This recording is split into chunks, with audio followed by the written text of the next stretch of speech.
So I really hate to do it because I've liked Cairo Santos forever. I think he's a solid kicker. But there was a part of me that died when he couldn't make a field goal over 50 yards. And it's just one of those things. And I have nothing against him. It's not that, listen, I coach AYSO. Everybody knows this. My daughter keeps begging me, hey, can I ever take a penalty? Like, no, because your leg has got to get stronger. I can't have you do that if you're not. She's got an accurate kick. She's got a solid kick. She's good. She's a good player. I have nothing against her. But these situations call for people who have a little bit more skill. Like when you see it in the NFL, you see that kicking has become a weapon. And we even saw it last night. Like, I don't want to give this guy any credit, but Harrison Butker on a kickoff, I don't know if there was a penalty, but sailed one out of the end. I'm like, yeah, God, if we could just sail him out of the end zone. We need a kicker who could kick it out of the end zone, be automatic within six. I know this is like a huge ass, but it feels like Jake Moody would be that guy. And everybody's like, hey, well, he sucked in San Francisco. You're like, you know what? We cut Robbie Gould because he apparently sucked for us. And he went out there and he was actually pretty good. So I think we're fine. But at the same time, I know it's just a small nitpick. I don't want to get, I know, but still, it's a skill. We should hold everybody accountable. We've been doing it to the quarterback. Why not to the kicker? But that's a story for another day. Sammy, let's just go ahead and start the show. Turn up your volume. Because you're about to listen to The Sick Podcast with Adam Ray. It's Hester trying to work it back to the middle. Gets past the first wave, and here he goes. It's Hester inside the 30. Hester's going to take it all the way for a touchdown. And no flag, 92 yards. The sickest Chicago Bears and fantasy football podcast. Sports entertainment like no other. It's gonna be sick. Welcome to Bears Talk here. Adam Rank, soon to be joined by our friend Nick Rohde of Just Another Year Chicago. But first, want to let everybody know that this program is sponsored by Windy City Sports Cards. At Windy City Sports Cards, they specialize in everything Chicago sports. Whether you're a fan of the Bears, Bulls, Cubs, White Sox, Blackhawks, Sky, or Fire, Windy City Sports Cards is the place to be for Chicago sports cards and memorabilia, all sorts of stuff. And in addition to their Chicago-focused items, they've got a wide variety of other things that you might want. If you want a Shohei Ohtani card, a Freddie Freeman card, anything like that. If you're collecting stuff from the NBA, Austin Reeves is out there killing it. But in any event, our friends at Windy City Sports Cards are the place to be for sports cards, and we do appreciate them sponsoring Bears Talk. And one of the reasons why is because my co-host for this afternoon or this evening, whenever you're listening to us, is one of the rising young voices amongst all Bears content creators. So happy that he's joining us here each and every week. We're pleased to be joined by my friend, Nick Rohde of Just Another Year Chicago. Nick, how we living? Well, we were living a lot better last week, but it's a new week and a little bit rough. Definitely have the hangover from the loss. We haven't had that in a while, but we're back at them. It's one game. We knew there was going to be road bumps, and that was just one of them. And we got Cincy this upcoming weekend against Joe Flacco and that very dangerous Bengals offense. No, it's true. A lot different offense we'll be seeing this week with Joe Flacco and the Cincinnati Bengals. But before we get there, let's think about this for a second, though. The Bears win 4 consecutive games. I don't think anybody was delusional enough to think that we were going to win every single game. Did this loss, by any chance, did it seem inevitable? Because it felt like too many people were like, well, Lamar's out, we're automatically winning this one. Opposing fan bases, I felt, were trying to jinx us, already calling it a Mickey Mouse win before we even played the game. Did this just feel inevitable? Did it feel like a letdown was looming at some point? No, I mean, no game is a guaranteed win. I mean, even when the Lions were 0-16, they put up some good games. Even when you played the Browns, who knows what they're going to do every single week. You can't walk in overconfident. And I don't think the Bears walked in overconfident. I think the Bears walked into that game scared. They knew that they were missing Tyreek Stevenson. They knew they were missing Kyler Gordon, Braxton Jones, key depth piece and leader of that line, even though he's not a starter anymore. They just walked in. They had no confidence. And then on the first drive, I'm like, wow, putting up, 80 yards on the first drive, and then they put up another 60. I'm like, all right, cool. In total, 125 yards, or 50 yards on the second drive. Total of 125 yards, 2 field goals. I was like, okay, this is just us getting in the motion of things. And then it just went downhill. So I think that the Bears played scared this past weekend. And definitely Ben Johnson made it known that can't happen again. And I love, and I'm sure we'll talk about it in a bit, Adam, but I love that he called out the leaders of this team, because one thing that I saw missing on that sideline for the Bears was energy. They were flat the entire game. Every single play that Baltimore had a gain or anything, they were fired up every single time. That's something that the Bears need to start doing in order to avoid losses like this, because it was just sad to watch at points. Yeah, there was something to that. I'm always a big watcher of immaculate bench vibes when I'm coaching. I always tell the girls or the lads, you have to be on the bench. You have to be engaged. You have to know what's going on. And I think that's a big part of it. And the one thing I didn't like too, I think the first time you take a field goal, it's fine. I know the second time we kind of got ourselves into a penalty, but there is something to be said about the fact that there's nobody who is calling out this team. Who does it need to be? Is it the fact that like Cole Kmet was out, Kyler Gordon, guys that you would consider leaders on this team? Is it as simple as just those guys not playing, or do you think it's something that runs deeper with this Bears side? I think it's deeper. I mean, like Kmet has been quiet all year. When you see him on the sideline, he's kind of standing just with the tight ends. I really think it comes down, and I'm going to be critical of him. I know people have been, but it comes down to Caleb Williams. He is the face of the franchise. He cannot go on the sideline, put his arms up, and just kind of chill there. That drove me absolutely insane this past weekend. I'm like, grab a tablet, talk to Case Keenum, just do something that isn't just sitting there looking sorry for yourself. And I think everyone rallies off him, because before the game, you see Kevin Byard firing everybody up, but then also falls on him. He's the veteran of the defense. Grady Jarrett was back. We saw that energy in Atlanta. I didn't see anything out of him either. So I think it runs deeper. I think it's just like Ben Johnson was saying, the leaders need to grab the bull by the horns and make some noise in the locker room, because the guys, at the end of the day, it's on themselves. The coaches can only do so much. They've prepared them. This coaching staff is very deep. Everyone's experienced. They have a winning culture mentality. The guys need now to put that on the field and put that within themselves. But I hate to point the finger, but it's Caleb. It really is. He needs to step up. He needs to give some energy, because after the game, I love when he runs out and he's like fired up and he's, high-fiving fans. Great. Why are you not high-fiving your teammates the entire game? Even when, guys are down, like right after the game, he was like, yeah, I thought it was a good read to roam. You didn't run up to him after and been like, hey, good try or anything. Like, be that leader. You're wearing the C on your chest for a reason. That's where it all stems from for me. Yeah. It's funny. It's interesting that you bring that up, because I was watching last night and they were sitting there and they're showing Jaden Daniels on the sideline. And Troy Aikman's like, hey, who's having a better time on the sideline than Kayla or Jaden Daniels? And I was watching and I'm like, they're down by 21 points. Why is he having a good time?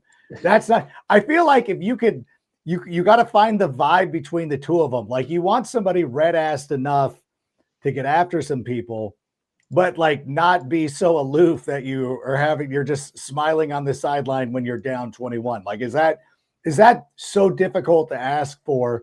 But it feels like, but here's the thing though. So I would admit, I could see some better energy from Caleb Williams. But here's the thing. Everybody's sitting here, and we saw this all over social media, all over threads and all that stuff, is everybody wants to have this conversation about Caleb Williams, and not just about this part, but like his play in general. And my question is why? Why do we need to have this conversation right now? And it's like, I don't know. It's like if you're out with your partner and you're at a concert and you're going to see, you're going to, I'm trying to sound hip, but I'm so woefully I was going to say the Black Crows, which like the kids will be like, I've never heard of this band, and that's fair. Offspring, I don't know, Durand, whatever. And your partner's like, hey, where's our relationship? You're like, I'm just set. I just got a beer for the show. Doesn't it feel like, I don't know, it feels like everybody wants to rush this conversation immediately. Now, the part about having better energy, that's fair. That's a note. That's a, hey, get your head in the game. Stop sulking over there. That's a quick note. But do we need to have a conversation about Caleb Williams right now? Do we need to have that? No, and I just want to clear this up real quick. I know a lot of people came at Jacob Infante. I mean, that tweet got like 10,000 likes and thousands of replies. And because he tweeted out, "Do we need to have we need to have a conversation about Caleb Williams?" I think the whole thing was misunderstood. He does deserve criticism. That being said, he's on his 4th play caller in a season and a half, Adam. Like, he is going through more than any number 1 overall pick has done. And the fact that he still has the best, what is it now, 24 games as Chicago Bears quarterback, and the best 24 games out of a number 1 pick ever. He's got it. The talent's there. We've seen it.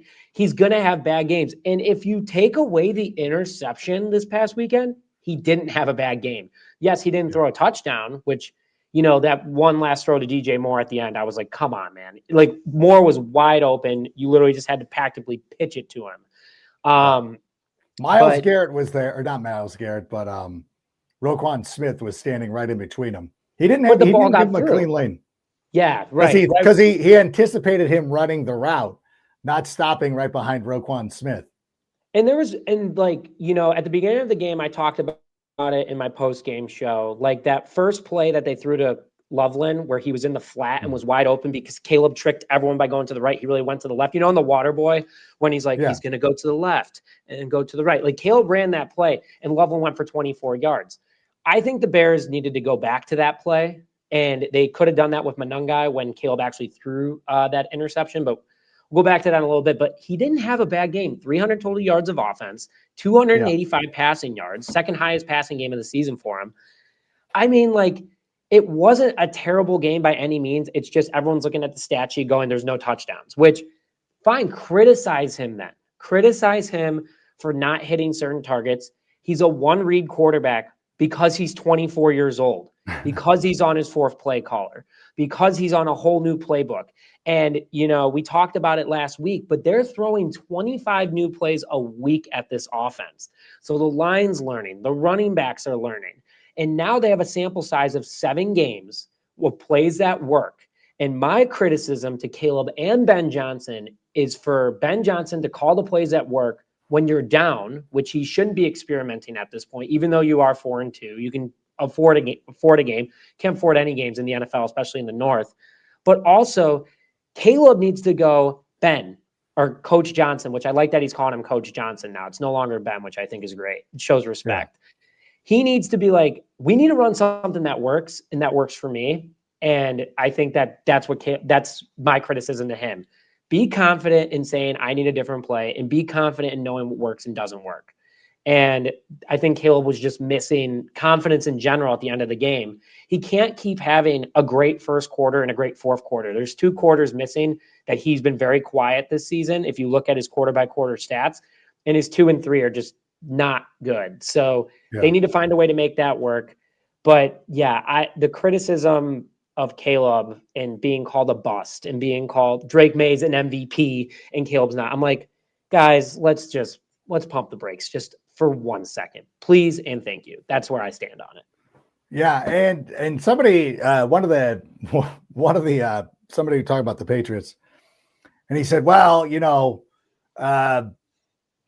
Drake May's doing it with this poor coaching. And I'm like, Josh McDaniels is their offensive coordinator. Josh McDaniels, the NFL has thought so much of Josh McDaniels that he's gotten 3 opportunities to be a head coach. Now, he sucks as a head coach. He's definitely not a head coach, but he is clearly one of the best offensive coordinators of all time. I think. What did we say last week? What did we say last week? Some guys are just meant to be coordinators. And he's got 4 Super Bowl rings as a coordinator. Yeah, like, come on. At least. Yeah. So let's not act like Drake May. And I don't want to take anything away from Drake May. like, if anything, like I was needling the Commanders fans. I'm like, oh, you guys whiffed. Like, this is how bad, how down the Commanders are, is that they'll take any sort of bait that you throw out there. Oh, this guy says we whiffed. I'm like, well, this is the conversation that you guys have started about, like, hey, the guy that was drafted after you is better. So would you say, like, I don't know. I'm watching football this year. It feels like Drake May's doing a little bit better than, maybe I'm wrong. Maybe Jaden Daniels is outplaying Drake May this year. And I don't know. Maybe I don't know anything. Maybe I don't know ball. Like the Commanders fan who last night, this is how bad off they are. This is how bad their night was. I started propping up Freddie Freeman, and this Commanders fan, like, you don't know baseball if you think Freddie Freeman's dangerous. You're like, okay. Freddie Freeman hits a walk-off. That guy disappeared. I think he deleted his account. But in any event, enough about us ranting about this. I didn't want to get to what Ben Johnson said, though, because I'm with you. Like, I'm still I can sit here and give Caleb notes like this. Better energy. Stop folding your arms. Stop doing it. Because I do that. Like, I used to have a kid that played who would always stand like this. And I'm like, stop folding your arms like that, because you're blocking yourself off. You've got to be receptive to energy in the world. But enough about us talking about this. Let's go to the clip of Ben Johnson talking about Caleb Williams. Is you look at it in this particular game, and we didn't score the points. We didn't do enough to win. The stat line, no touchdowns, one interception. I got it. He played better this game than I think he had the previous two. When you look at it, all 60 minutes. And I'm not saying it's perfect, but I actually came away from watching the tape this morning encouraged that we took a step in the right direction here this week. And I know some people, it's hard to maybe rationalize that because the result wasn't there. But yet I saw tangible growth from him. He's working his ass off. I don't even know if I can say that, Jeff. I apologize. But he is. He is. It's the truth. He's working his tail off. And so I think this thing's going to continue to slow down for him. I think it did to a degree in this game. He did have a couple mistakes that we'll learn from. But no, I came away more encouraged watching the tape than maybe I felt coming off the field yesterday. I'm sure that Joniak got a note from the McCaskill. No, I'm just joking. Is it copium, or do you believe what Ben Johnson is saying? Do we trust Ben Johnson when he's saying that Caleb looked better in this game? Look what he did with Jared Goff. I mean, the old saying goes, you can't teach an old dog new tricks. And he taught Jared Goff everything. And he has a puppy in Caleb Williams. So, I mean, I 100% think that this thing is going to be stirred right. And again, he threw 285 yards. That's just what's driving me crazy, is that he is averaging over 250 yards a game right now passing. And we're complaining about that.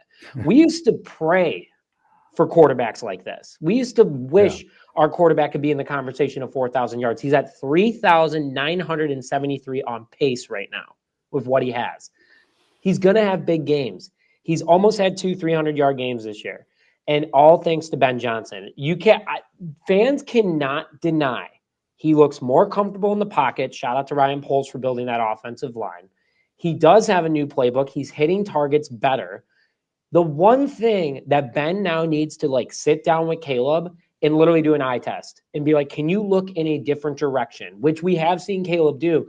But when Caleb is nervous, like any other young quarterback, he's only going to look for his guy. And that's Rome Odunze right now. That is his safety net. Rome also could have had 2 catches against the Ravens. We don't have to go into that. But this is what we brought him for. We're seeing it on paper. We have a quarterback with over a 2-to-1 touchdown to interception ratio, better than Rex Grossman's 23-20 in 2006, better than what Mitchell Trubisky ever had, minus the one season in 2018 where he actually was 2.1-to-1. And we are only in game 7. We have 10 games to go. Caleb is going to continue to progress. I still think he progressed this past weekend. I agree with Ben Johnson on that. I think that as we were riding such a high on 4 games, that we felt like the world came to a crashing. And I'm guilty of it. I mean, I literally titled my post-game show "Embarrassing" with Bear incorporated in there. Because it was, but then like you look back on it and you're like, yeah, okay, maybe he actually didn't have a bad game, and I'm just like every other Chicago Bears fan that lets emotion take over too much. So he's going to be fine. Ben Johnson's making him better every week. And I am hoping against that Bengals defense this week that Caleb throws for over 300 with, a touchdown or two. And if he throws an interception, fine, because he's learning. But if he doesn't, great. I just want him to go out there, ball out, and be like, okay, guys, I'm done. And Adam, I want to say one more thing is whoever designed the Bears schedule should go to jail. 4 away games in the last 5 games in the middle of the season. That is just crazy work. And Caleb's doing it on the road.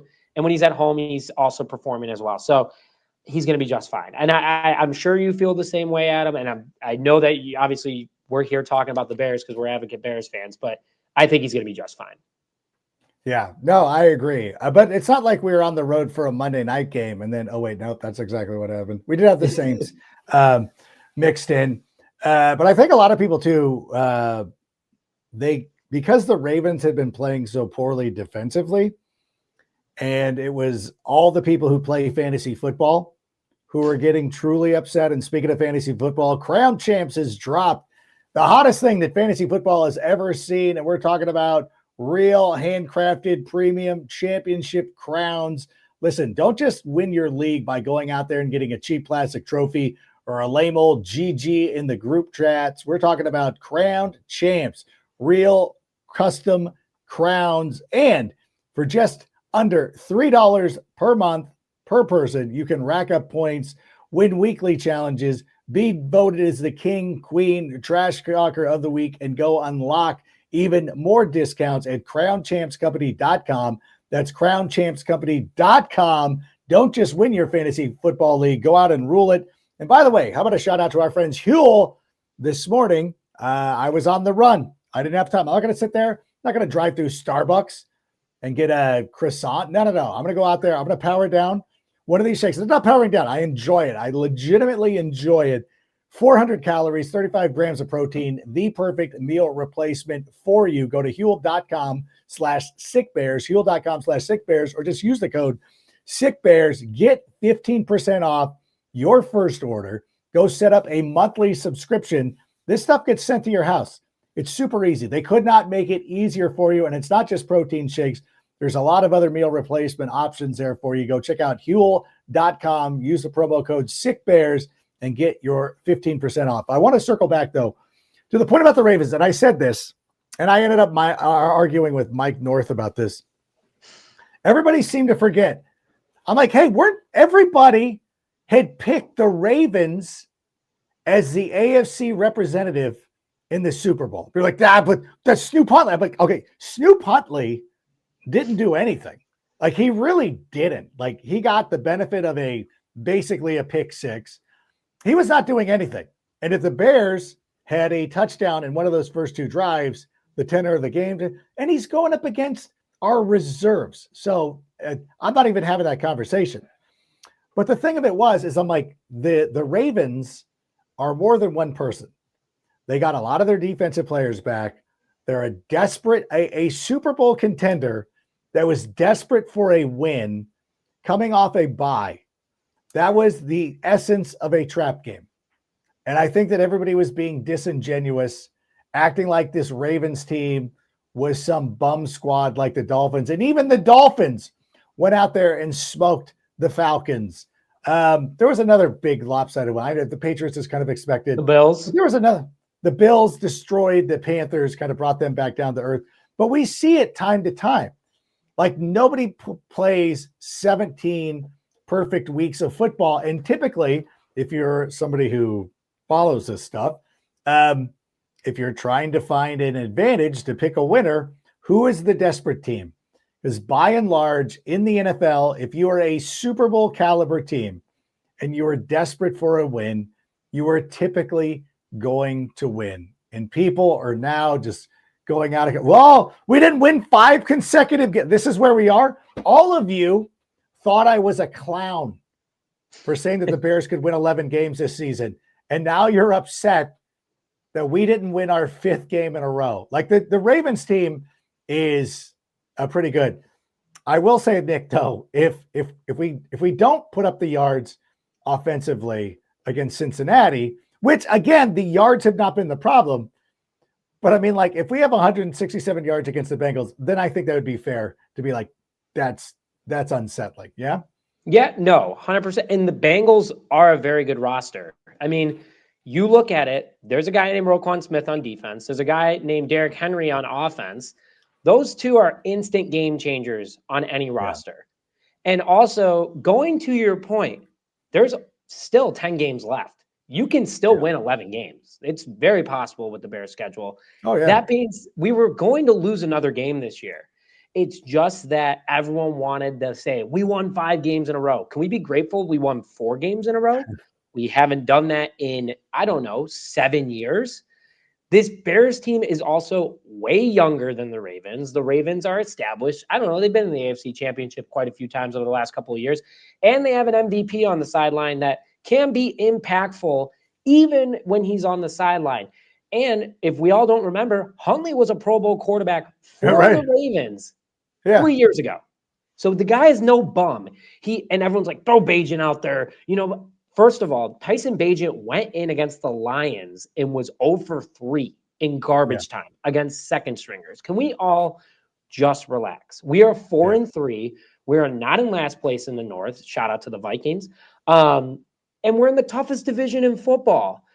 We should be ecstatic how the culture has changed and how these guys have bounced back, because think about it. We got crushed by the Lions and we won 4 in a row.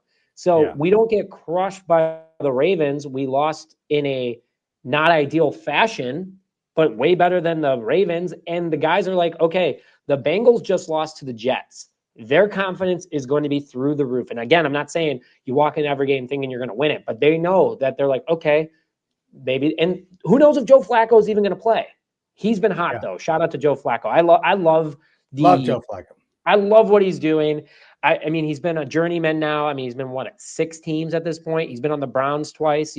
He's clearly getting it done, but we just got to calm down. If we were on a 5-game losing streak, Adam, completely different conversation. But then it would be, well, we're growing. Everyone predicted, it's funny. So I predicted the Bears at 10 wins. You chose 11. I like yours a lot more. And everyone else was like, you guys are crazy for saying 10, 11 wins. Delusional. And then they're like, oh, we're going to go 9-8. Well, where do those 8 losses come from? One of them could have been against the Ravens. Like, come on. We're all good. We're all good. This team is dealing with a ton of injuries right now. Also love that Ben Johnson said another soft tissue issue. And I was like, ooh, little jab right there at the training staff. Kind of like that one because they're part of the team as well.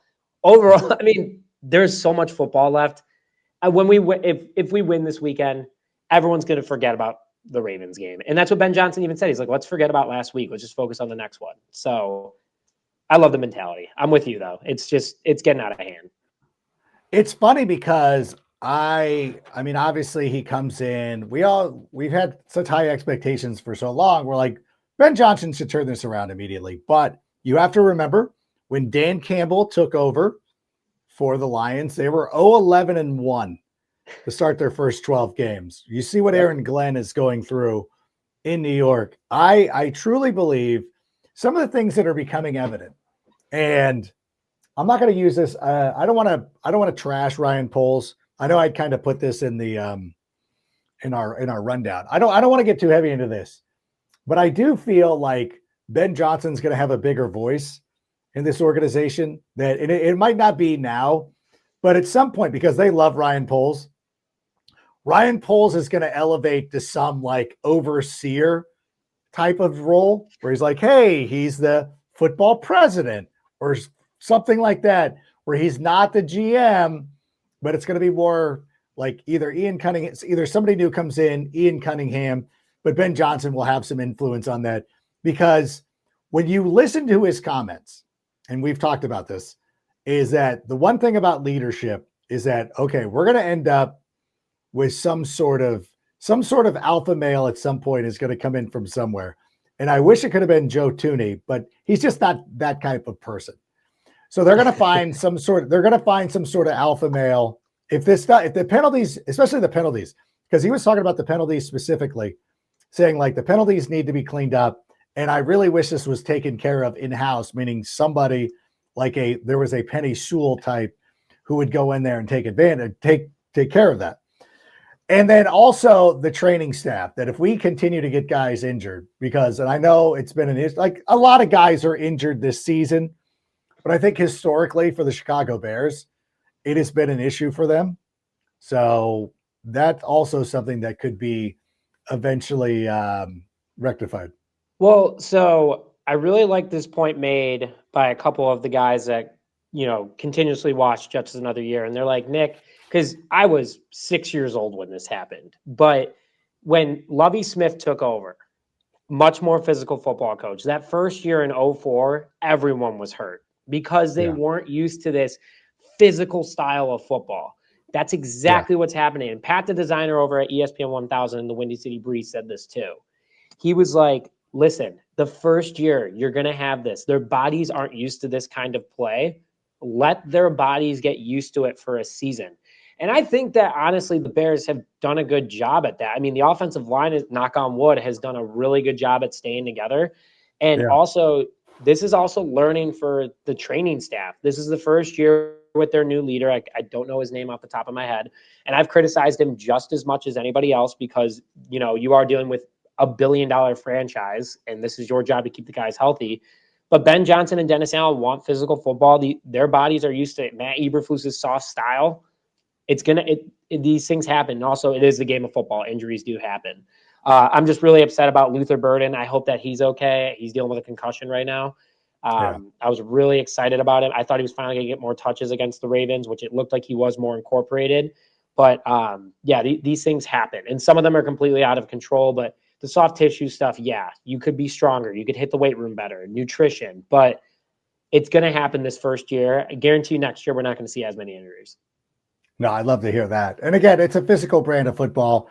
And at some point, you're like, you know what? He is going to reshape the roster a little bit. And some of the guys that you feel like, hey, maybe they haven't done their job. Like it's a new organization. And I think that anytime somebody comes in and changes the culture, like his mentor, so to speak, but like Dan Campbell did in Detroit, like some things just have to change.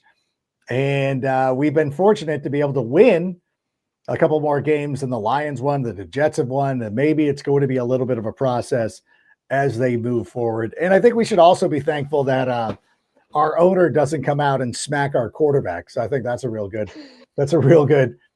option too. By the way, so this is a good way to wrap this up. I will say this week we have Cincinnati on the road. I don't know where you're going to watch the game, but if you need a suggestion, might I recommend Twisted Shamrock? It's a place where real Chicago sports fans will feel right at home. So if you're a fan of the Bears, Bulls, Cubs, White Sox, Blackhawks, Sky, Fire, you should be heading out to Twisted Shamrock today to go check it out. They've got giant monster screen TVs in their private party room, over the main bar, and of course outside on the patio. Drink specials, great staff, and the best old-fashioned this side of the Mississippi. I've actually extended it. And for those of you who are unaware, I will be out there the night. I forget the exact date. It's December. It's going to be, oh my God, look at this. We've got this going up. All right, December 13th. There it is, meet and greet. I guess I'm doing a live podcast, which means no drinking on the plane for me, which is fine. Actually, Nick, I've become such an old man. Like I used to go, I mean, like it depends. Like if I'm going to Vegas, I would still do this. But especially if I'm going to Chicago, 100%. I get to the airport and I just drink. I get like 2 lattes. I get 2 lattes, one while I'm waiting and then one while I'm on the plane. Cause like it's too long of a trip now. It's like, back in the day, it'd be like, we're doing Fireball all the way to Midway. Now it's like, I'm gonna have a couple of coffees, just sit there and relax and watch some movies and listen to some music. It's late December. If I'm coaching the All-Star team, I'll be designing up some plays. But yeah, so we'll be out there. We're gonna have a lot of fun. Hope everybody can make it out there. I know you've expressed some interest. You don't have to pick me up. I can literally walk there. I've done it before. Like I'm a crazy person. I've walked out of Midway one time. How many people get to say Adam Rink rode in their car? That's true. I will, and you know what? In my car, 2 people who have ridden shotgun in my car, this might shock you. Adrian Beltre, Okay. and Norm McDonald. That's kind of cool. Not at the same time. But I was about to say, I was like, you got a 2-seater? Because it sounds like you're squishing people. No. Not at the same time. But hey, listen, want to thank you for being here. I know we extended our time. We went over time a little bit. This is one of the things is like a lot of times or every time we always have a rundown. We didn't have a lot of sound, but I'm like, you know what? We're going to have a lot to talk about regardless. That's why it's great to hang out with you every week. You know what? Honestly, Nick, I'll tell you this. I always feel better when we get done with our conversations. I know we're simpatico on a lot of things, but it also makes me feel like I'm not a crazy person. Like that, right? Yeah, it's not the end of the world. Like yes, we're going to be okay. So I always appreciate this time on a Tuesday afternoon when we record this. It's always a lot of fun. What do you got going on for the rest of the week? This week, looking out for that injury. Well, happy to know Austin Booker is back this week, so that's a big plus.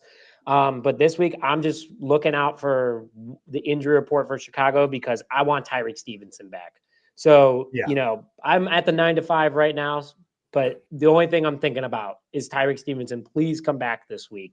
And also looking forward to seeing Caleb Williams rip it up against the Bengals because 100%. Then everyone will be a lot happier. But that's all you got from me this week. And yeah, maybe a Halloween thing in there every now and then, but we'll be good to go. Don't you worry, Adam. All right. Well, thanks again for being here. We really appreciate it. We love having you. Always a great time spending these afternoons with you. So tomorrow, look for Take It to the Rank with Greg Brett, although I stiffed CHGO on Monday. So who knows? Greg might return the fire by refusing to show up with us, but we will be back for Take It to the Rank on Wednesday. I always promise my schedule is so crazy. There's usually a preview on my Instagram or Threads. Not usually a full episode now, but I've been trying to hit up. If you're not following me on Threads, please sign up for Threads and follow me. Threads is awesome. Yeah. You guys should be checking it out. I switched so on my phone, I don't want to give away too much. I don't want to give away too much of my thing, but so like of all the apps, those are my kids. By the way, this icon used to be Twitter. Now it's Threads. Yep. That's my default. That's my go-to. The photo, by the way, if I can show you, indulge me for a second. So this photo. There you go. Okay, this photo is us shouting "bear down" into my phone. This was after beating the Broncos on the Eddie Pinheiro kick. We walked outside of the restaurant right after that kick and filmed that. We're just bear down. What a fun day. That was such a fun win. I thought we could not be stopped when we rallied to beat the Broncos. Eddie Pinheiro kicked it 50+ to win it. Keep that in mind. No, I remember I was in my cousin's basement. My aunt and uncle have a house. We call it the ranch because it hasn't been updated since the 80s. Like rocks in the wall, everything. Oh yeah, I know the house. I know the house. Yeah. And I'm in the basement, and I'm like, dude, if they win, shots of Malort. And my uncle loves wine, and he was like, I will bring out a bottle of Plum Jack if they win. And we watched it go through, and I was like, get that bottle open right now. So yes, very electric day. What a great day. Great day at Bears football. But in any event, thanks so much for being here. Thanks to all of you. Like, subscribe, go find us on Threads. Until that time, for Nick, I'm Adam. Bear down, and Sammy, go ahead and play us out. And that's a wrap. Hope you don't miss us too much until next time. Follow the Sick Podcast with Adam Rank on YouTube, Instagram, Facebook, Google Play, and Apple Podcasts.